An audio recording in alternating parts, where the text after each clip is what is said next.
नमस्कार दोस्तों, Moni official voice में आपका स्वागत है। आज की कहानी है 7 फेरे सौदेबाजी के। दोस्तों, ये इस कहानी का अंतिम भाग है। कहानी को समझने के लिए कहानी के पहले के भाग अवश्य देखें, जिनका लिंक डिस्क्रिप्शन बॉक्स में मेंशन कर दिया गया है। चलिए तो कहानी शुरू करते हैं। दिन भर की इतनी भागदौड़ की वजह से रघुवेंद्र थक चुका होगा, तो पूजा भी अब जाकर लेट गई और कुछ ही देर में नींद की आगोश में चली गई। लेकिन रघुवेंद्र उसे अब तक नींद नहीं आई थी।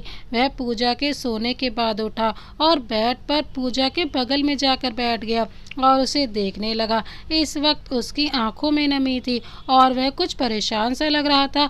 अगले दिन पूजा की आंख खुली तो उसने देखा कि रघुवेंद्र वहां नहीं था। वह भी उठकर बाथरूम में चली गई और नहा धोकर तैयार होकर हॉल में आए। वहां उसे किचन में प्रेमा काकी दिखाई दी तो उसने अपने कदम किचन की ओर बढ़ा दिए। बहू रानी, आप कुछ चाहिए था आपको? प्रेमा काकी पूजा से बोली।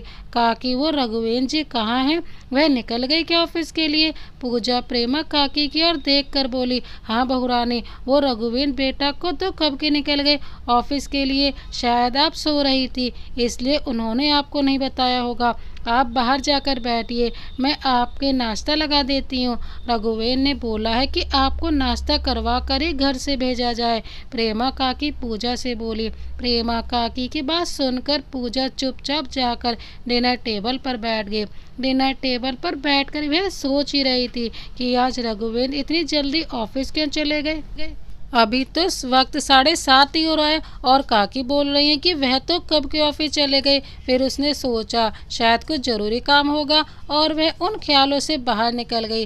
तब तक प्रेमा काकी ने उसके लिए नाश्ता लगा दिया था और पूजा भी नाश्ता करके ऑफिस जाने के लिए घर से बाहर निकल गई। पूजा ने बाहर जाकर देखा तो आज वहाँ कोई गाड़ी नहीं थी और न ही रघुवेंद्र किसी को बोल कर गया था कि वह पूजा को ऑफिस छोड़ दे। पूजा ने इधर उधर देखा और फिर वह मेन रोड में चली गई और वहां से उसने एक ऑटो पकड़ा और ऑफिस के लिए निकल गई। उधर दूसरी ओर रजनी भी ऑफिस के लिए तैयार हो चुकी थी। इतने में उसके दरवाजे पर किसी ने दस्तक दी। उसने दरवाजा खोलकर देखा तो सामने प्रताप खड़ा था। आप? रजनी आश्चर्य से बोली। हाँ मैं। तो आप बताइए, आप किसे एक्सपेक्ट कर रही थी? प्रताप रजनी की ओर मुस्कुराते हुए देख कर बोला। एक्चुअली सच बताऊं तो किसी को भी नहीं। मुझे आदत नहीं है ना इस सब की। सुबह सुबह कोई मेरे घर में आए, ये बहुत ही कम होता है। रजनी मुस्कुराते हुए बोली। अब आप मुझे अंदर आने को भी बोलेंगी या ऐसे ही बातें करती रहेंगी? प्रताप रजनी से बोला। ओह सॉरी, आइए ना अंदर, रजनी प्रताप से बोली और दरवाजे की एक साइड को हट गए। प्रताप भी अंदर आ गया और वहीं लगी एक चेयर पर बैठ गया। रजनी ने भी दरवाज़ा बंद किया और प्रताप के पास आ गई। फिर वह उससे बोली, वैसे आपने बताया नहीं कि आप इस वक्त यहाँ कैसे? बस यूँ ही, मैंने सोचा कि हम दोनों का एक ही ऑफिस जाना है तो क्यों ना साथ में ही चला जाए। प्रताप रजनी की ओर देख कर बोला। कुछ लेंगे आप? चाय, कॉफ़ी? रजनी प्रताप से बोली। जी नहीं, अभी कुछ नहीं, अगली बार पक्का। अभी निकलते हैं ऑफिस के लिए, प्रताप रजनी से बोला। प्रताप की बात सुनकर रजनी मुस्कुरा दी और बोली, बस 2 मिनट दीजिए मुझे, मैं अभी आती हूँ। यह बोलकर रजनी अंदर वाले कमरे में चली गई और कुछ ही मिनटों में अपना बैग लेकर बाहर आ गई। चलिए, मैं तैयार हूँ, रजनी कमरे से बाहर आकर बोली। जी बिल्कुल, चलिए। यह बोलकर प्रताप खड़ा हो गया और वह दोनों घर से बाहर निकल गए। प्रताप ने रजनी के लिए गाड़ी का दरवाज़ा खोला और उसे बैठने को बोला। रजनी भी अंदर बैठ गई और प्रताप ने दरवाज़ा बंद कर दिया। फिर प्रताप भी ड्राइविंग सीट पर जाकर बैठ गया और रजनी की ओर देखकर बोला, वैसे मैं तो चाहता हूँ कि तुम हमेशा ऐसे ही मेरे साथ ऑफिस चलो। ऑफिस ही क्यों, घर भी, हम साथ साथ जाएं, वह भी एक ही घर में। प्रताप की बात सुनकर रजनी झेप गई और उसने अपनी नज़रें झुका ली और उसकी इस हरकत पर प्रताप मुस्कुराने लगा। पूजा भी इस वक्त रास्ते में ही थी। वह ऑटो में बैठी बाहर की ओर देख रही थी। उसे कल हुई सारी बातें याद आ रही थी। कैसे रघुवेंद्र ने उसे सरप्राइज दिया था, कैसे वो रघुवेंद्र के धीरे धीरे करीब आती रही थी। फिर पूजा अपने मन ही मन में सोचने लगी, मुझे लगता था बहुत बुरे इंसान हैं आप, क्योंकि आपने किया ही ऐसा था मेरे साथ। मुझे किसी भी चीज़ के लिए मौका ही नहीं दिया था। मैं शादी के लिए तैयार नहीं थी। लेकिन फिर भी आपने मुझसे शादी कर ली। लेकिन अब पता चला कि आप इतने भी बुरे नहीं हैं। बेइंतहा नफ़रत थी मुझे आपसे, लेकिन मेरी ये नफ़रत ज़्यादा वक्त तक नहीं रह पाई। आपने मेरी उस नफ़रत को प्यार में कब बदल दिया मुझे पता ही नहीं चला। सच में प्यार करने लगी हूँ मैं आपसे, और बहुत जल्द मैं आपको ये बता भी दूंगी। यह सोचते हुए वह अपने मन ही मन में मुस्कुरा रही थी। रघुवेंद्र का ऑफिस। पूजा ऑफिस पहुंच चुकी थी और वहीं पर उसे रजनी भी मिल गई। प्रताप इस वक्त गाड़ी को पार कर रहा था। कैसा लगा जाने मन कल का सरप्राइज? रजनी पूजा के गले लगते हुए बोली, बहुत बहुत बहुत अच्छा था। इतनी खुशी तो मुझे आज से पहले कभी भी नहीं मिली थी। पूजा रजनी से बोली, तो फिर जान यह भी तो सोचो कि आज से पहले तुम्हारी लाइफ में रघुवेंद्र सर भी तो नहीं थे। रजनी अपने दांत दिखाते हुए पूजा से बोली, हाँ ये भी है। पूजा अपने ही ख्यालों में खोई रजनी से बोली, ओए होए मैडम के तो अब तेवर ही बदल गए। रजनी पूजा को चिढ़ाते हुए बोली। इतने में प्रताप भी वहाँ आ चुका था और उन दोनों को साथ में देखते हुए बोला, अरे वाह दोनों बेस्ट फ्रेंड साथ में। वैसे चलिए अभी काम कर लेते हैं, शाम को मिलते हैं कॉफ़ी पे। प्रताप उन दोनों से बोला और अपने कैबिन में चला गया। रजनी और पूजा भी दोनों अपने अपने रास्ते चल दिए। रजनी अपने काम की जगह पर बैठ गई और पूजा भी रघुवेंद्र के कैबिन की ओर बढ़ गई। पूजा ने जैसे उसके कैबिन का दरवाज़ा खोला, अंदर का नज़ारा देखकर उसके होश ही उड़ गए। उसकी आंखों से आंसू की कुछ बूंदें बह निकली और उसने गुस्से से अपनी मुट्ठी भींच ली। उसे अपनी आंखों पर यकीन ही नहीं हो रहा था। उसे समझ नहीं आ रहा था कि वह क्या करे इस वक्त। उसे अपने सारे सपने अपनी आंखों के सामने टूटते हुए नजर आ रहे थे। पूजा जैसे ही रघुवेंद्र के कैबिन में पहुंची, वहां रघुवेंद्र उस एक लड़की के साथ दिखाई दिया। इस वक्त उस लड़की की बाहें रघुवेंद्र के कंधे पर थी और रघुवेंद्र के हाथ उस लड़की की कमर पर। पूजा के एकदम उन दोनों को इस तरह साथ में देखकर लड़खड़ाने लगे। तभी उस लड़की की नज़र पूजा पर पड़ी। वह दरवाजे की ओर मुंह करके खड़ी थी। पूजा को वहां देखकर रघुवेंद्र से बोली, बेबी कोई भी तुम्हारे कैबिन में ऐसे ही चला आता है बिना डोर नॉक किए? लगता है तुम अपने एम्प्लॉयज़ को कुछ ज़्यादा ही छूट देने लगे हो। उस लड़की की बात सुनकर रघुवेंद्र ने उसके कमर पर से हाथ हटा लिया और उसका हाथ भी अपने कंधे से नीचे किया। फिर उसने पलटकर देखा तो सामने पूजा खड़ी थी। पूजा को सामने देखकर वह कुछ नहीं बोला, बस चुपचाप उसकी ओर देखने लगा। जब उस लड़की को लगा कि रघुवेंद्र कुछ भी नहीं बोल रहा है तो वह फिर से बोल पड़ी, क्या बेबी तुम तो इससे कुछ भी नहीं बोल रहे हो? यह ऐसे ही तुम्हारे कैबिन में घुस आए और तुम अब भी चुप खड़े हो? फिर वह पूजा को देखते हुए बोली, ए लड़की चलो बाहर निकलो यहाँ से। जानती नहीं हो किसका कैबिन है ये? और तुम एक मामूली सी एम्प्लॉय होकर बिना डोर नॉक किए अंदर कैसे आ गई? पूजा उस लड़की की ये बातें सुन रही थी, लेकिन वह रघुवेंद्र की ओर देख रही थी। उसे लग रहा था शायद रघुवेंद्र कुछ तो बोलेगा, लेकिन रघुवेंद्र ने एक भी शब्द नहीं कहा। यह देखकर पूजा की आंखों से आंसू बह निकले। जब पूजा वहाँ से नहीं गई तो वह लड़की फिर से बोली, सुना नहीं तुमने मैंने क्या कहा? निकलो यहाँ से। और तुम इस तरह से रघुवेंद्र को क्यों देख रही हो? लगता है अपनी औकात भूल गई हो तुम। तुम्हें तुम्हारी औकात याद दिलानी ही होगी। यह बोलकर उस लड़की ने पूजा का हाथ पकड़ा और उसे कैबिन से बाहर कर दिया। वह लड़की फिर से रघुवेंद्र के पास आई और उसने उसका हाथ पकड़ लिया। रघुवेंद्र ने गुस्से से उसका हाथ झटक दिया और बोला, हिम्मत कैसे हुई तुम्हारी मेरी वाइफ को यह सब बोलने की? जानती हो ना मेरी बीवी है वो, और उसके साथ बदतमीजी मैं बर्दाश्त नहीं करूँगा। शांत हो जाओ बेबी, बीवी हूँ तुम्हारी, लेकिन ज़्यादा दिनों तक रहेगी नहीं। तुमने मुझसे प्रॉमिस किया है कि तुम मुझसे शादी करोगे, और अगर तुमने मुझसे शादी नहीं की तो तुम जानते हो मैं क्या कर सकती हूँ। फिर वह लड़की कुछ देर रुक कर बोली, अगर चाहते हो कि मैं उस लड़की से बदतमीजी ना करूं तो उसे अपने आप से दूर रखो, वरना तो तुम जानते ही हो कि मैं उसके साथ भी क्या कर सकती हूँ। रघुवेंद्र गुस्से से उस लड़की को घूरने लगा और बोला, तुम्हें तो मैं छोड़ूंगा नहीं निया। तुमने जो धोखा मेरे साथ किया है उसकी सज़ा तुम्हें मिलकर रहेगी, और जो आज तुमने मेरी बीवी के साथ किया है उसकी सज़ा भी तुम्हें मिलेगी। सो वेट एंड वॉच। उल्टी गिनती गिनना शुरू कर दो। वहाँ मानना पड़ेगा रघुवेंद्र, अब तक भी इतनी अकड़ बची है तुम में। मुझे तो लगा था अब तक तुम्हारी सारी अकड़ निकल चुकी होगी, लेकिन कोई बात नहीं, तुम्हारी अकड़ कैसे निकालनी है यह मैं अच्छे से जानती हूँ। वह लड़की निया रघुवेंद्र से बोली। एक समय ऐसा था जब मैंने तुम्हें अपनी सबसे अच्छी दोस्त माना था, लेकिन तुम कुछ ऐसा करो कि मैं सोच भी नहीं सकता था। मैं उस वक्त को कोसता हूँ जब मैंने तुमसे दोस्ती की थी। रघुवेंद्र गुस्से से निया की ओर देखते हुए बोला, किसने कहा था तुमसे मुझसे दोस्ती करने के लिए? और मैंने कब कहा कि मैं तुम्हें सिर्फ अपना दोस्त मानती हूँ? तुमने उस दिन जो सबके सामने मेरी इंसल्ट की, वह एक दोस्त नहीं कर सकता। मैं प्यार करती थी तुमसे, तुम्हें प्रपोज किया था मैंने, और तुमने सबके सामने मेरा मजाक बनाकर रख दिया।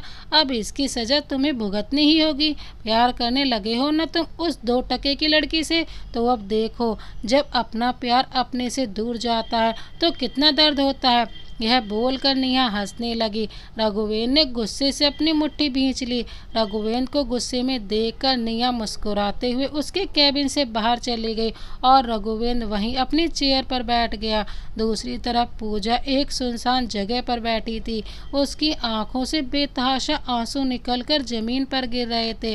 कहाँ तो उसने सोचा था कि वह अपने प्यार का इजहार रघुवेंद्र से करेगी, लेकिन रघुवेंद्र को इस तरह से किसी और लड़की के साथ देखकर उसे बहुत ही दुख हो रहा था। उसने सोचा भी नहीं था कि वह उसके साथ ऐसा भी कर सकता है।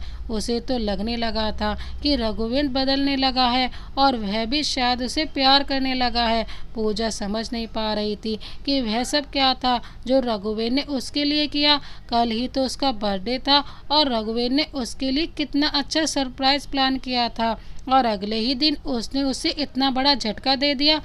रघुवेंद्र का असली रूप कौन सा है, यह पूजा की समझ से बाहर था। वैसे भी इस वक्त उसके सोचने समझने की शक्ति जैसे खत्म हो चुकी हो, उसे ऐसा लग रहा था। पूजा आसमान की ओर देखकर बोली, ख्वाब दिखाकर तोड़ना कोई तुझसे सीखे, दिल बहलाकर छोड़ना कोई तुझसे सीखे, दिल में मोहब्बत के फूल खिलाकर उसे पैरों के नीचे कुचलना कोई तुझसे सीखे। कैसे इतनी बड़ी गलती कर सकती हूँ मैं? आपको पहचानने में मुझे पता होना चाहिए। जिस इंसान ने कभी भी मेरी फीलिंग्स को कोई इम्पोर्टेंस नहीं दी, जिसने मेरी मर्जी के बिना मुझसे शादी की, जिसके लिए मैं सिर्फ 1 साल की पत्नी हूँ, जिसने कभी हमारी शादी को इम्पोर्टेंस नहीं दी, वह इंसान कैसे बदल सकता है? पागल थी मैं जो सोच रही थी कि आप बदल गए हैं, लेकिन आप कभी नहीं बदल सकते। यह बोलकर पूजा जोर से चीख पड़ी, फिर वहाँ से उठकर चल दी। रघुवेंद्र पूरा दिन परेशान था, यह सोच सोच कर ना जाने पूजा उसके बारे में क्या सोच रही होगी और वह कहाँ होगी, क्योंकि वह ऑफिस से उसी वक्त जा चुकी थी जब उसने रघुवेंद्र को निया के साथ देखा था। रघुवेंद्र, आज ऑफिस में ही बैठे रहने का इरादा है क्या तेरा? प्रताप रघुवेंद्र के कैबिन में आते हुए बोला। फिर उसकी नज़र पूजा की चेयर की ओर चली गई और वह पूजा को वहाँ न देखकर बोला, अरे ये पूजा जी कहाँ चलेगी? शायद बाहर कहीं होंगी। फिर रघुवेंद्र की ओर देखकर, चल हम लोग कहीं बाहर जा रहे हैं, पूजा जी से मेरी सुबह बात हुई थी, हम चारों चलते हैं। पूजा जी अपनी फ्रेंड के साथ मिलकर खूब सारी बातें भी कर लेंगी और हम साथ भी घूम लेंगे, क्या कहते हो? पूजा हमारे साथ नहीं आएगी प्रताप? रघुवेंद्र प्रताप की ओर देखकर बोला, क्यों क्यों नहीं आएंगे पूजा जी हमारे साथ? मैंने सुबह उन्हें बोला था कि हम सब शाम को मिलेंगे, और फिर कितने दिनों से वह रजनी से ठीक से मिल भी नहीं पाई हैं। मुझे पूरा भरोसा है वह जरूर आएंगी। प्रताप रघुवेंद्र की बात सुनकर बोला, वो नहीं आएंगी प्रताप, क्योंकि वो ऑफिस में नहीं है। रघुवेंद्र बोला। रघुवेंद्र की बात सुनकर प्रताप को अब थोड़ा अजीब लगा। वह रघुवेंद्र से बोला, क्या बात है रघुवेंद्र, कहीं तुमने कुछ बोला तो नहीं पूजा जी को, या फिर कुछ ऐसा किया हो जिससे वह हर्ट हुई हो? हाँ प्रताप, मैंने कुछ ऐसा ही किया है जिससे वह आज बहुत ही ज़्यादा हर्ट हुई हैं। रघुवेंद्र प्रताप की ओर देखकर बोला, क्या किया है तुमने ऐसा?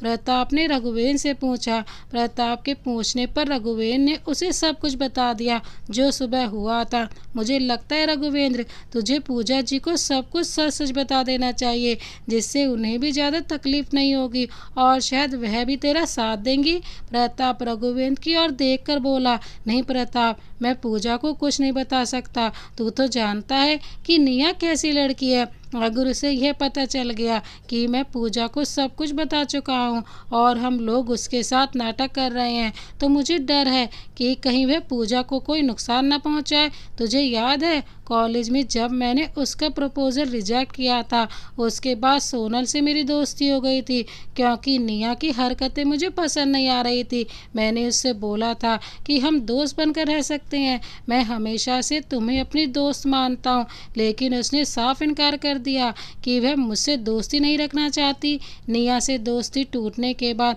कभी कभार मैं सोनल के साथ बैठ जाया करता था, तो इस बात पर निया ने क्या किया था सोनल के साथ, सोनल का एक्सीडेंट तक करवा दिया था इस निया ने। लेकिन अब मैं इसके सबक सिखा कर रहूँगा, तब तक मैं पूजा को कुछ नहीं बता सकता। मैं जानता हूँ पूजा को इस वक्त बहुत ही दुख हो रहा होगा, मुझे भी उतना ही दुख हो रहा है प्रताप। जानता है क्यों? क्योंकि प्यार करने लगा हूँ मैं पूजा से। मैं पूजा से अपने प्यार का इजहार करूँ उससे पहले मुझे इस निया को सबक सिखाना है, और इस बार मैं उसे ऐसा सबक सिखाऊंगा कि अगली बार मेरी लाइफ में कभी इंटरफेयर करने की कोशिश भी नहीं करेगी। रघुवेंद्र यह सब बहुत ही गुस्से में बोल रहा था। मैं हमेशा तेरे साथ हूँ रघुवेंद्र, उस निया को हम साथ में मिलकर सबक सिखाएंगे। प्रताप रघुवेंद्र के कंधे पर हाथ रखते हुए बोला। इतने में रजनी भी वहाँ आ गई। उन दोनों को सीरियस मूड में देखकर रजनी बोली, क्या बात है, आप लोग कुछ परेशान से लग रहे हैं, और पूजा कहाँ है? हम लोग बाहर जाने वाले थे ना साथ में। पूजा जी घर चली गई होंगी, हम कभी और चले जाएंगे बाहर। प्रताप रजनी से बोला, मुझे आप लोग परेशान लग रहे हैं, क्या बात है बताइए। रजनी रघुवेंद्र और प्रताप से बोली। प्रताप और रघुवेंद्र को रजनी को सब कुछ सच सच बता देना ही सही लगा ताकि वह अपनी दोस्त को संभाल सके, तो प्रताप और रघुवेंद्र ने मिलकर रजनी को सब कुछ बता दिया। यह सब सुनकर रजनी को निया पर बहुत ही गुस्सा आ रहा था।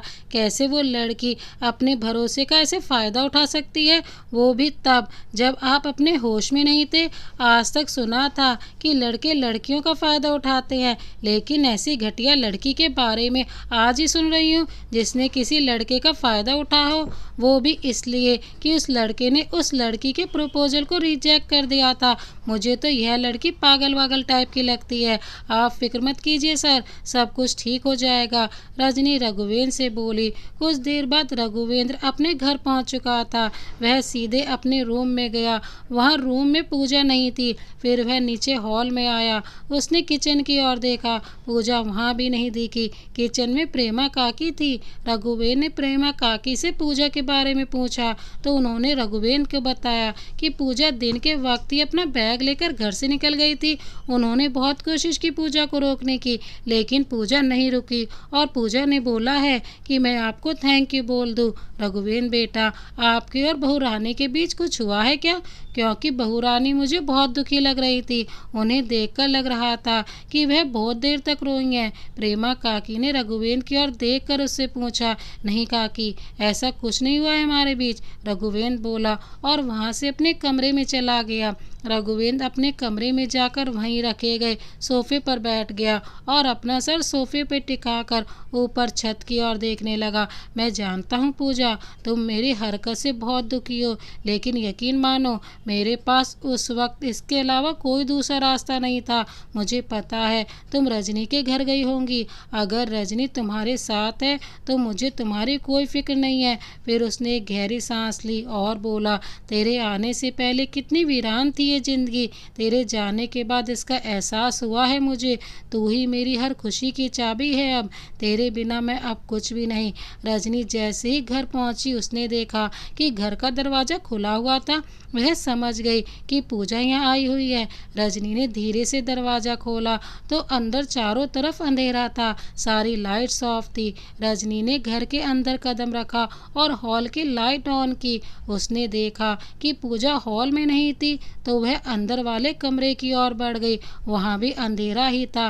रजनी ने लाइट ऑन की तो उसे पूजा वहीं जमीन पर बैठ के टेक लगाकर बैठी नजर आई। वह पूजा की हालत समझ रही थी। कोई भी लड़की यह बर्दाश्त नहीं कर सकती कि उसका पति किसी और के साथ किसी और की बाहों में दिखे। रजनी भागकर पूजा के पास गई और उसी के सामने जमीन पर बैठ गई। पूजा ने एक नज़र रजनी की ओर देखा और फिर वह जमीन की ओर देखने लगी। रजनी भी कुछ नहीं बोली, वह पूजा को देखने लगी। जब पूजा को एहसास हुआ कि रजनी उसे ही देख ही रही है तो उसने अपनी नज़रें ऊपर उठाई और रजनी की ओर देखा। फिर वह उससे बोली, ऐसे क्यों देख रही हो तुम मुझे? प्लीज़ कुछ देर के लिए मुझे अकेला छोड़ दो। क्यों अकेली रहना चाहती हो तुम पूजा? और तुम ऐसे अंधेरे में क्यों बैठी हुई थी अंदर? रजनी पूजा से बोली। पूजा ने रजनी की ओर देखा और वह उसके गले से लग गई। रजनी ने भी पूजा को पकड़ लिया क्योंकि वह उसकी हालत से अच्छी तरह वाकिफ थी। कुछ देर बाद रजनी को आभास हुआ कि पूजा बस रोए जा रही है। उसकी आंखों से आंसू गिर के रजनी के कंधे पर पड़ रहे थे। रजनी ने पूजा को खुद से दूर किया और बोली, पूजा प्लीज़ रो मत, वो कैसे कर सकते हैं मेरे साथ ऐसा? पूजा रोते हुए रजनी की आंखों में देख कर बोली, मुझे पता है पूजा, रघुवेंद्र सर ने तुम्हारे साथ बहुत गलत किया, लेकिन हो सकता है कि वह यह सब किसी मजबूरी में कर रहे हो। रजनी पूजा से बोली, कैसी मजबूरी रज्जो? पूजा कभी कभी प्यार से रजनी को रज्जो बुलाया करती थी। जानती है तू, वो किसी और की बाहों में थे। मैं कैसे बर्दाश्त कर लूँ ये? जानती हूँ यह शादी सिर्फ 1 साल के लिए है, कम से कम इस 1 साल में तो वह पूरी तरह से मेरे रहते। समझते क्यों नहीं वो कि मैं उनसे प्यार करने लगी हूँ। मेरी नफरत तो प्यार में बदल गई, लेकिन उनकी जिद प्यार में नहीं बदल पाई रज्जो। यह बोलकर पूजा की आंखों से आंसू बहने लगे। मैं जानती हूँ पूजा, रघुवेंद्र सर ने तुम्हारे साथ बहुत गलत किया है, लेकिन हो सकता है कि ये करने के पीछे उनकी कोई मजबूरी हो। तुम प्लीज़ एक बार सोच कर देखो। कल ही तो उन्होंने तुम्हारे लिए कितना अच्छा सरप्राइज रखा था। मुझे तो लगता है वो तुम्हें पसंद करते हैं।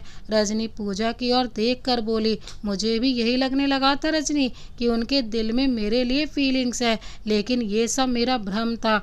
उनके दिल में ना तो मेरे लिए कोई फीलिंग्स है और ना ही कभी हो सकती हैं, क्योंकि उनके पास दिल ही नहीं है। पूजा अपनी आंखों में आंसू लिए रजनी से बोली, ऐसा कुछ नहीं है पूजा।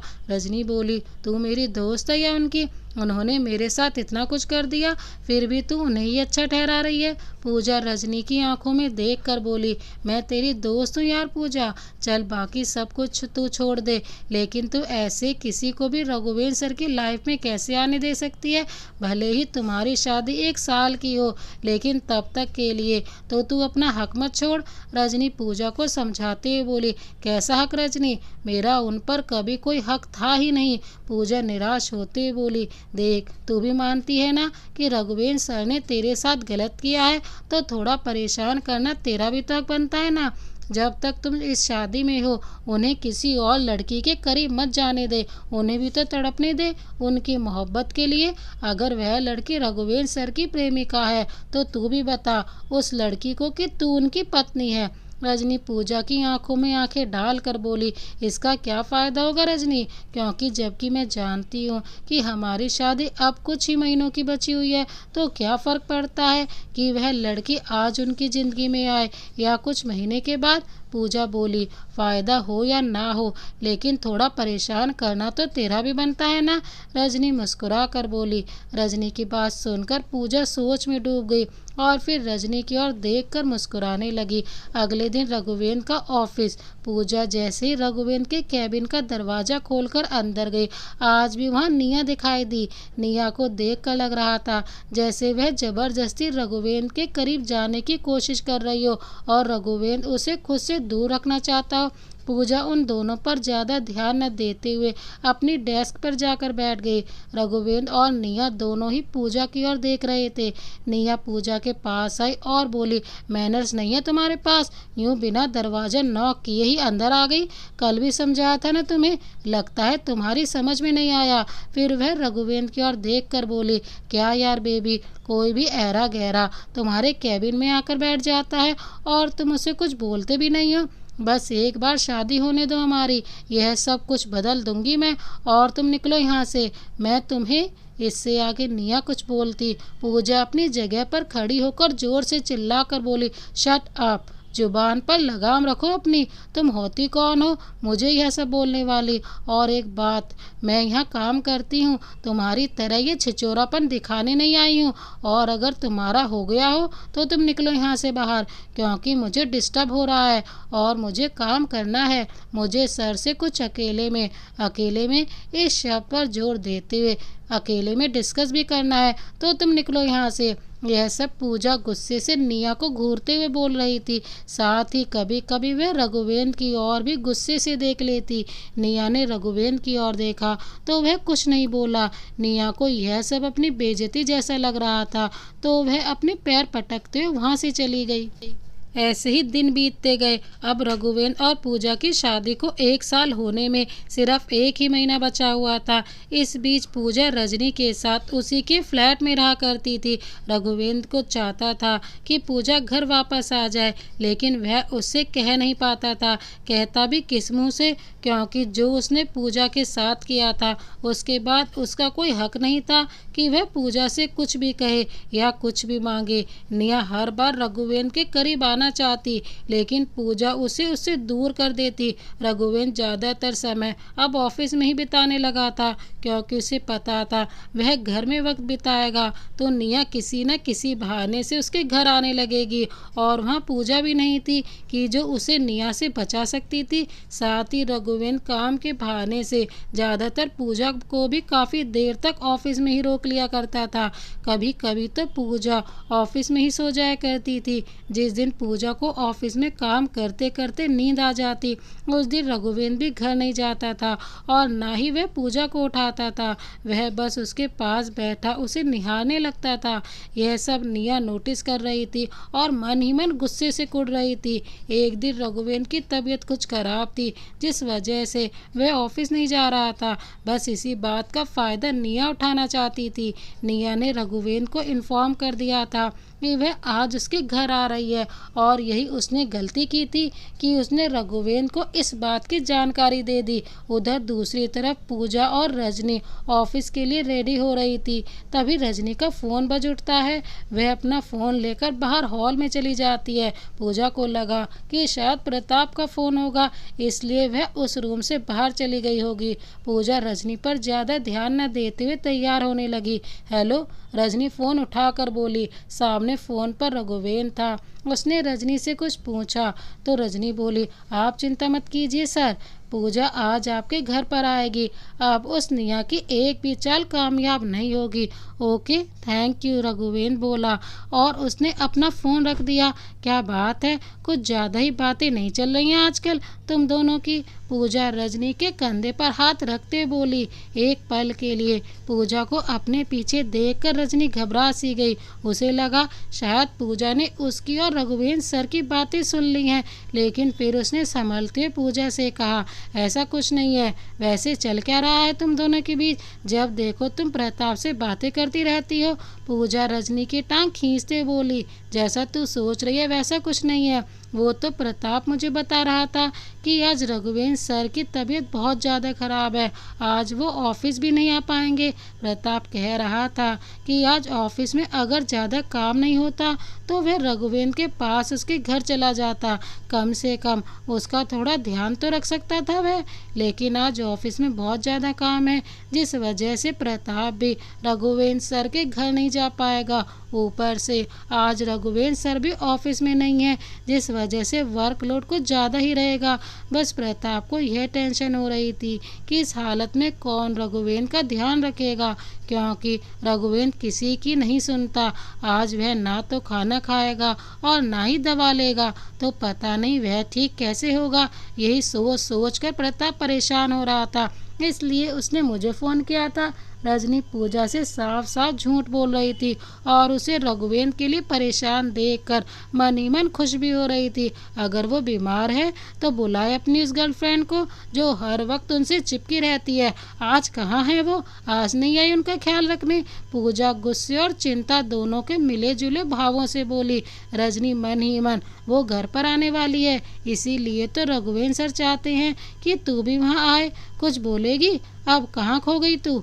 पूजा रजनी को किन्हीं ख्यालों में खोए हुए देख कर बोली, चल छोड़ यार, हमें क्या करना है, वह जिए या मरे। रजनी पूजा की आंखों में देख कर बोली। उसे उम्मीद थी कि पूजा इस बात पर जरूर रिएक्ट करेगी, और हुआ भी ऐसा ही। रजनी की यह बात सुनकर पूजा को गुस्सा आ गया और वह बोली, कैसी बातें कर रही है रजनी तू? तुझे पता है कि उनकी तबीयत ठीक नहीं है और फिर भी तू उनके बारे में यह बोल रही है? किसी को फ़र्क पड़े या ना पड़े, लेकिन मुझे ज़रूर फ़र्क पड़ता है उनके होने या ना होने से। पूजा यह सब गुस्से में बोल रही थी। उसे इस बात का आभास ही नहीं रहा कि वह क्या बोले जा रही है। ठीक है, अगर तुझे इतना ही फ़र्क पड़ता है तो तू ही चली जा उनके पास और उनकी देखभाल कर, रजनी पूजा से बोली। रजनी की बात सुनकर पूजा को जैसे होश आ गया हो इस बात का कि वह क्या कही जा रही थी। फिर वह रजनी से बोली, भला मैं क्यों जाऊं उनकी देखभाल करने? वह लगते ही क्या है मेरे, मैं नहीं जाऊंगी। ठीक है, मत जा। मैं कौन सा कह रही हूँ तुझसे कि तू उनके पास चली जा। चल, अब ऑफिस के लिए देर हो रही है, निकलते हैं हम लोग, रजनी पूजा से बोली। तू चल रजनी, मैं थोड़ी देर में आती हूँ। यह बोलकर पूजा अंदर वाले कमरे में चली गई। रजनी उसे जाते हुए देखने लगी और वह मन ही मन सोचने लगी, मैं जानती हूँ तू रघुवेंद्र सर के पास जरूर जाएगी, क्योंकि तू उनसे प्यार करती है और उनकी बीमारी के बारे में सुनकर यह हो ही नहीं सकता कि तू ऑफिस चली जाए। यह सोचकर रजनी ने प्रताप को फ़ोन किया और घर से बाहर निकल गई। बाहर प्रताप गाड़ी लिए रजनी का इंतजार कर रहा था।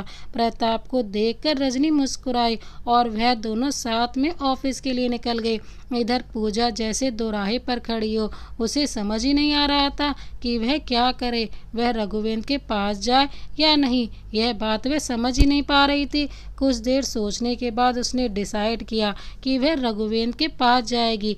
भले ही रघुवेंद्र ने उसके साथ कुछ भी किया हो, लेकिन अभी उसे उसकी ज़रूरत है।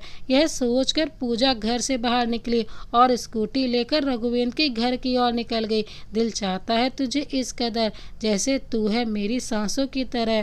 पूजा रघुवेंद्र के सामने खड़ी थी। कुछ देर वह घर की ओर एकटक देखती रही, फिर घर के अंदर चली गई। पूजा अंदर गई तो उसने देखा वहाँ कुछ सर्वेंट काम कर रहे थे और प्रेमा काकी भी वहीं किचन में थी। प्रेमा काकी की नज़र जैसे ही पूजा पर पड़ी, वह भागकर उसके पास आ गई और बोली, बहू रानी आप आई हैं? जानती हैं आप, मैं कब से आपका ही इंतजार कर रही थी। आपके आने से इस घर में रौनक आई थी, जो आपके जाने के साथ ही चली गई थी। जब आप यहाँ थी रघुवेंद्र बाबा भी खुश रहने लगे थे, लेकिन आपके जाते ही जैसे उनकी सारी खुशियाँ ही चली गई हों, वह तो मुस्कुराना ही भूल गए थे। अब आप आ गई हैं ना, फिर से इस घर की रौनक लौट आएगी। प्रेमा काकी और भी कुछ बोलना चाहती थी, लेकिन उनकी आंखों में उम्मीद देखकर पूजा बीच में ही बोल पड़ी, काकी मैं यहाँ हमेशा के लिए लौट कर नहीं आई हूँ। वो तो मुझे पता चला कि रघुवेंद्र सर की तबीयत ठीक नहीं है, बस इसलिए उन्हें देखने चली आई। वैसे भी उन्होंने मेरे साथ जो किया है, उसके बाद मैं यहाँ नहीं रह सकती। पूजा उन्हें कोई झूठी उम्मीद नहीं देना चाहती थी। प्रेमा काकी कुछ नहीं बोली, वह बस पूजा को देखने लगी। उन्हें ऐसे अपनी ओर देखता पाकर पूजा बोली, काकी उन्होंने कुछ खाया या नहीं, और दवा ली कि नहीं उन्होंने? पूजा ने प्रेमा काकी से पूछा। नहीं बहुरानी, रघुवेंद्र बाबा ने कुछ नहीं खाया और ना ही वो दवा ले रहे हैं। मैं उनसे कई बार कह चुकी हूँ कि कुछ खाकर दवा ले लें, लेकिन वो मेरी सुन ही नहीं रहे हैं। प्रेमा काकी पूजा से बोली, ये कभी नहीं सुधरेंगे। यह बोलकर पूजा किचन की ओर चली गई। पूजा को जाते हुए देखकर प्रेमा काकी मुस्कुराने लगी और बोली, आप कुछ भी कह ले बहुरानी, लेकिन आपको रघुवेंद्र बाबा की फिक्र है, ये दिखता है। मैं नहीं जानती आप लोगों के बीच क्या हुआ है, लेकिन इतना ज़रूर जानती हूँ कि आप और रघुवेंद्र बाबा, आप दोनों ही एक दूसरे को बहुत चाहते हैं। मैं ईश्वर से प्रार्थना करूँगी कि आपके बीच जो भी गलतफहमियाँ हुई हैं वो सब दूर हो जाए और आप दोनों हमेशा हमेशा के लिए एक हो जाएं। पूजा ने किचन में जाकर रघुवेंद्र के लिए हल्का सा नाश्ता बनाया और वह नाश्ते की प्लेट लेकर रघुवेंद्र के कमरे की ओर चली गई। कमरे के बाहर पहुंचकर कुछ पलों के लिए उसके पैर वहीं पर रुक गए, लेकिन फिर उसने अपने पैर कमरे के अंदर बढ़ा दिए। रघुवेंद्र उस वक्त लेटा हुआ था। जैसे ही उसकी नज़र पूजा पर पड़ी तो वह बैठने की कोशिश करने लगा। पूजा ने नाश्ते की प्लेट वहीं रखी हुई टेबल पर रख दी और उसकी उठने में मदद की। पूजा ने उसे तकिए के सहारे से बेड पर बिठा दिया। रघुवेंद्र की नज़रें पूजा पर थम सी गई थी। उसे जैसे विश्वास ही नहीं हो रहा था कि पूजा उसके लिए यहाँ आई है। नाश्ता कर लीजिए, फिर आपको दवा भी लेनी है, पूजा ने रूखे हुए स्वर में बोला।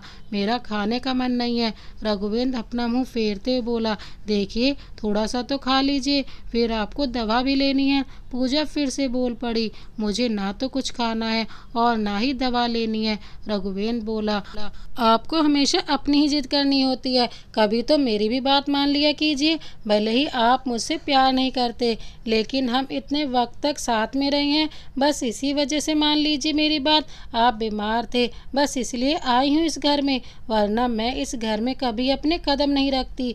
यह सब बोलते हुए पूजा ने गहरी सांस ली और फिर वह चुप हो गई। पूजा की बात सुनकर रघुवेंद्र ने चुपचाप नाश्ते की प्लेट ली और नाश्ता करने लगा।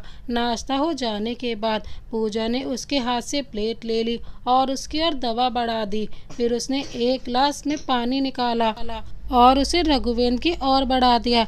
रघुवेंद्र इस बार कुछ नहीं बोला, उसने चुपचाप दवा ले ली। अब आप आराम कीजिए, मैं अभी आती हूँ। यह बोलकर पूजा कमरे से बाहर जाने लगी। उसे जाता हुआ देखकर रघुवेंद्र बोला, प्लीज़ आज यहीं रुक जाओ, यहीं हूँ मैं, बस थोड़ा नीचे जा रही हूँ। वैसे चाहती तो नहीं थी यहाँ रहना, लेकिन पता नहीं क्यों, लेकिन आपको ऐसे छोड़कर जाने का मन नहीं कर रहा, पूजा बोली और कमरे से बाहर निकल गई। रघुवेंद्र उसे जाते हुए देखने लगा और खुद से बोला, जानता हूँ नाराज हो तुम मुझसे, और होगी भी क्यों नहीं, मैंने काम ही नाराज़गी वाला किया है, बट आई प्रॉमिस यू मैं सब कुछ ठीक कर दूंगा। यह बोलकर रघुवेंद्र ने किसी को फ़ोन किया और कुछ देर बात करके फ़ोन रख दिया। रघुवेंद्र लेटा हुआ था, तभी निया उसके कमरे में आते हुए बोली, कैसे हो बेबी, मैंने तुम्हें बहुत मिस किया। निया को अपने कमरे में देखकर रघुवेंद्र को गुस्सा आने लगा। वह कुछ बोलने को हुआ ही था कि पूजा कमरे में आ गई। पूजा तो वहाँ देखकर निया गुस्से में तमतमा उठी और बोली, तुम्हें शर्म नहीं आती क्या, जो अब तक यहाँ रुकी हुई हो। मानना पड़ेगा तुम्हें, यह जानने के बाद भी कि रघुवेंद्र मुझसे प्यार करते हैं, फिर भी तुम यहाँ हो। जहाँ भी देखो हम दोनों के बीच में आ जाती हो तुम। खड़ी खड़ी क्या सुन रही हो, निकलो यहाँ से। मैं तुम्हें एक भी पल के लिए रघुवेंद्र के पास बर्दाश्त नहीं कर सकती। चुप, एकदम चुप। तुम होती कौन हो मुझसे यह सब बोलने वाली। जो लड़की खुद इतनी बेशर्म हो वह मुझसे यह सब बोल रही है। मैं तुम्हारे बीच में नहीं आई हूँ, तुम आई हो मेरे और मेरे पति के बीच। पूजा गुस्से में बोले जा रही थी। उसे इस बात का आभास भी नहीं था कि वह क्या बोले जा रही है। तुम्हारे और तुम्हारे पति के बीच में मैं आई हूँ। पहले तुम ये बताओ कि तुम दोनों के बीच है क्या पति पत्नी जैसा। तुम्हारी खुद की शादी टूटने वाली है और अपने आप को तुम रघुवेंद्र की पत्नी बता रही हो। निकलो यहाँ से, रघुवेंद्र को तुम्हारी कोई जरूरत नहीं है। निया पूजा से बोली, जानती हूँ मेरी शादी खत्म होने वाली है, लेकिन अभी हुई तो नहीं है ना। तो जब तक मैं इनकी पत्नी बनकर इनके साथ हूँ, इनके आसपास भी मत फटकना। और अगर अब तुम मुझे इनके पास भी दिखी तो मैं तुम्हारा वह हाल करूँगी कि तुम सोच भी नहीं सकती। पूजा गुस्से से निया को घूरते हुए बोली। पूजा की बात सुनकर निया ने एक नज़र इस उम्मीद से रघुवेंद्र को ओर देखा कि वह कुछ बोलेगा, लेकिन रघुवेंद्र भी कुछ नहीं बोला। यह देखकर निया गुस्से से पूजा को देखते हुए बोली, बहुत घमंड है ना तुम्हें, तो एक बात मेरी भी सुन लो। मैं और रघुवेंद्र उसी दिन शादी करेंगे जिस दिन तुम्हारी रघुवेंद्र से शादी हुई थी, और उस दिन के बाद ना तो तुम्हें रघुवेंद्र के घर में जगह मिलेगी और ना ही उसके ऑफिस में। फिर वह अपने पैर पटकते हुए कमरे से बाहर चली गई। निया के जाने के बाद पूजा भी कमरे से बाहर निकल गई। रघुवेंद्र उससे कुछ कहना चाह रहा था, लेकिन पूजा ने जैसे उसकी कोई बात सुनी ही ना हो, निया को रघुवेंद्र के कमरे में देखकर पूजा को बहुत ही बुरा लगा था, इसीलिए वह भी रघुवेंद्र के कमरे से बाहर निकल गई। पूजा जैसे ही सीढ़ियों के पास पहुंची, किसी ने उसके पैर में अपना पैर फंसा दिया। पूजा कुछ समझ पाती इससे पहले ही वह सीढ़ियों से नीचे गिर पड़ी। पूजा को गिरते हुए देखकर निया एक कुटिल मुस्कान मुस्कुराने लगी, क्योंकि उसने ही पूजा को गिराने के लिए अपना पैर फंसाया था। गिरने की वजह से पूजा जोर से चीख पड़ी। उसकी चीख सुनकर रघुवेंद्र भी अपने कमरे से दौड़कर बाहर आया। साथ ही प्रेमा काकी और बाकी के सर्वेंट भी हॉल में आ गए। रघुवेंद्र भागकर सीढ़ियों से नीचे आया। नीचे पूजा जमीन पर पड़ी हुई थी और उसके सर से खून बह रहा था। पूजा उठो, पूजा प्लीज आंखें खोलो, रघुवेंद्र पूजा के गाल को थपथपाते बोल रहा था। तभी उसकी नज़र निया पर पड़ी। वह रघुवेंद्र को देखकर एक कुटिल मुस्कान मुस्कुराते हुए वहाँ से बाहर चली गई। रघुवेंद्र समझ चुका था कि यह काम निया का ही है, लेकिन इस वक्त उसके लिए पूजा ज़्यादा ज़रूरी थी। उसने पूजा को अपनी बाहों में उठाया और गाड़ी तक लेकर गया। फिर वह पूजा को लेकर हॉस्पिटल के लिए निकल गया। उसी दिन शाम को पूजा को हॉस्पिटल से डिस्चार्ज मिल गया था, तो वो भगवान का शुक्र था कि पूजा को सर पर ज़्यादा चोट नहीं आई थी। सर पर हल्की चोट थी और पैर पर मोच आ चुकी थी। हाथ में भी कहीं कहीं पर छिला हुआ था। पूजा बेड पर से नीचे उतरने की कोशिश कर रही थी, लेकिन पैर में दर्द की वजह से उसकी आह निकल पड़ी। रजनी ने उसे संभालना चाहा, लेकिन उससे पहले ही रघुवेंद्र ने उसे थाम लिया। रघुवेंद्र ने उसे अपनी बाहों में उठा लिया था। पूजा बार बार कह रही थी कि वह खुद चल लेगी और अगर वह नहीं चल पाई तो वह रजनी से सहारा ले लेगी, लेकिन उसे उसके सहारे की कोई ज़रूरत नहीं है। लेकिन रघुवेंद्र कहाँ मानने वाला था। वह पूजा को अपनी बाहों में उठाकर गाड़ी के पास लेकर गया। प्रताप ने गाड़ी का दरवाज़ा खोला और रघुवेंद्र ने उसे गाड़ी में बिठा दिया और खुद भी उसके बगल में जाकर बैठ गया। प्रताप और रजनी प्रताप की गाड़ी में बैठ गए। रघुवेंद्र ने ड्राइवर से गाड़ी घर की ओर ले जाने के लिए बोला। ड्राइवर ने गाड़ी घर के लिए आगे बढ़ा दी। प्लीज़ आप मुझे रजनी के घर पर छोड़ दीजिए, पूजा सामने की ओर देखकर बोली। तुम मेरे साथ चल रही हो? रघुवेंद्र ने नपा तुला जवाब दिया। मैं आपसे बात नहीं कर रही हूँ। फिर पूजा ड्राइवर की ओर इशारा करते हुए बोली, मैं इनसे बोल रही हूँ। भैया मैं आपको एड्रेस बताती हूँ, प्लीज़ आप मुझे वहाँ छोड़ दीजिएगा। पूजा ड्राइवर से बोली, मैंने कहा तुम मेरे साथ घर चल रही हो और यह फाइनल डिसीजन है कि तुम अब मेरे साथ ही रहोगी। रघुवेंद्र पूजा की ओर देखकर बोला, आप होते कौन हैं मेरे लिए कोई भी डिसीजन लेने वाले? आप पहले ही मेरे लिए बहुत सारे डिसीजन ले चुके हैं, लेकिन अब नहीं। आपने मुझे समझ कर रखा है। मैं आपके हाथों की कठपुतली हूँ, जिसे आपने जब चाहा अपना लिया, जब चाहा छोड़ दिया। आपको किसी के लिए डिसीजन लेने का इतना ही शौक है तो अपनी गर्लफ्रेंड के लिए लीजिए। शादी करना चाहते हैं ना आप उससे, वह भी उसी दिन जिस दिन हमारी शादी हुई थी। शौक से कीजिए, क्योंकि मुझे कोई फ़र्क नहीं पड़ता। पूजा गुस्से से बोली। इस वक्त वह बाहर की ओर देख रही थी, क्योंकि गुस्से के साथ साथ उसकी आंखों में आंसू भी थे और वह अपने आंसू रघुवेंद्र को नहीं दिखाना चाहती थी। रघुवेंद्र भी गुस्से से बाहर की ओर देखने लगा। इस वक्त उसकी आंखों में भी आंसू थे, क्योंकि वह जानता था कि इस वक्त पूजा बहुत ही दर्द में है और वह उसे और दर्द में नहीं देख सकता था।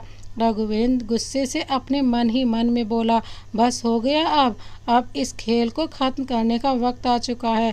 तुमने मेरी पूजा को दर्द दिया ना, इसकी बहुत बड़ी कीमत चुकानी पड़ेगी तुम्हें। कुछ ही देर में गाड़ी रघुवेंद्र के घर के सामने खड़ी थी। रघुवेंद्र गाड़ी से बाहर निकला, फिर उसने पूजा की तरफ वाला दरवाज़ा खोला। पूजा ने जैसे ही बाहर निकलने के लिए अपना पैर बढ़ाया, रघुवेंद्र ने फिर से उसे बाहों में थाम लिया। इस बार पूजा कुछ भी नहीं बोली, बस वह उसी को देखने लगी और मन ही मन सोचने लगी, मैं समझ नहीं पा रही हूँ आपका कौन सा रूप सच्चा है और कौन सा झूठ। एक तरफ आपकी आंखों में मुझे अपने लिए फिक्र दिखती है और दूसरी तरफ आप उस निया के साथ उसकी बाहों में दिखते हैं। आप ही बताइए, मैं किसे सच मानूं और किसे झूठ? पूजा यह सब अपने मन ही मन में रघुवेंद्र को देखते हुए सोच रही थी। रघुवेंद्र को भी इस बात का आभास था कि पूजा उसे ही देख रही है, लेकिन उसने पूजा की ओर नहीं देखा। वह सामने देखता हुआ पूजा को लेकर अपने कमरे में चला गया और उसे बेड पर लिटा दिया। रघुवेंद्र के हाथों की स्पर्श से पूजा को आभास हुआ कि उसे अब भी तेज बुखार था, लेकिन वह अपनी परवाह किए बिना पूजा की फिक्र कर रहा था। मेरी वजह से आपको बहुत परेशानी हो गई है, प्लीज़ अब आप भी कुछ देर रेस्ट कर लीजिए, क्योंकि आपको अभी भी बुखार है। पूजा रघुवेंद्र को देखते बोली, तुम आराम करो, मैं अभी आता हूँ। यह बोलकर वह कमरे से बाहर निकल गया। पूजा उसे जाते हुए देखने लगी। कुछ देर बाद रघुवेंद्र अपने हाथों में 2 कप लेकर वापस आया। उसने 1 कप पूजा की ओर बढ़ा दिया। रघुवेंद्र अपने और पूजा के लिए कॉफ़ी लेकर आया था। पूजा ने वह कप नहीं लिया, वह बस रघुवेंद्र को देखने लगी।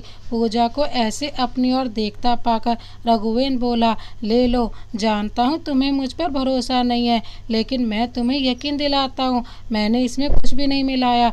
कभी कभी बेवजह भी भरोसा कर लेना चाहिए। यह कहते हुए रघुवेंद्र की आंखों में नमी उतर आई, लेकिन अगले ही पल उसने अपना मुंह फेर कर अपनी आंखें साफ कर ली। लेकिन पूजा यह देख चुकी थी। ना जाने क्यों उसे ऐसा लगने लगा था कि रघुवेंद्र जो भी कर रहा है शायद किसी मजबूरी में कर रहा है। पूजा ने रघुवेंद्र के हाथ से कॉफ़ी का कप ले लिया और रघुवेंद्र अपनी कॉफ़ी लेकर बालकनी में चला गया। कुछ देर तक दोनों ही एक दूसरे को देखते रहे। फिर रघुवेंद्र ने पूजा को अपनी बाहों में उठा लिया और उसे बेड पर बिठा दिया। फिर उसने उसके माथे को चूम लिया और उसे अपने सीने से लगा लिया। पूजा भी उसके सीने से लगे बहुत ही सुकून महसूस कर रही थी। आज वह दोनों पूरी तरह से एक हो चुके थे। इस कहानी को अंत तक देखने के लिए आपका बहुत बहुत धन्यवाद। अगर कहानी पसंद आई हो तो लाइक कर दीजिए। इसी तरह की अन्य कहानियाँ देखने के लिए हमारे चैनल को अभी सब्सक्राइब कर बेल आइकन को प्रेस करना ना भूलें। मिलते हैं एक और नई प्यार भरी कहानी के साथ। तब तक के लिए जय हिंद, वंदे मातरम।